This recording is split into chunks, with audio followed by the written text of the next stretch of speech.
ngo umugabo Donald Trump ngo agiye guhagarika aya makuru arashyishye koko ngo umugabo witwa Donald Trump ngo agiye guhagarika ngo kujya agenzura ibi atwarwa n'ibitwarwa n'ibi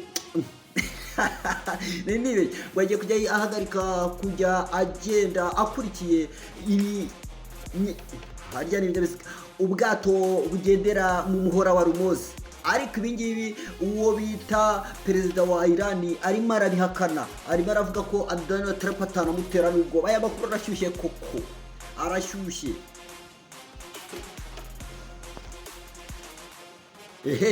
Amakuru ashyushye noneho ababuza kawunga ngo kagiye kongera kuboneka kuko perezida Donald Trump ngo agiye guhagarika intambara muri Amerika. Aya makuru arashyushye cyane ndetse ngo umusirikare wa Wazalendo ngo nawe yaba yaguye mu ntambara yagwengeye da.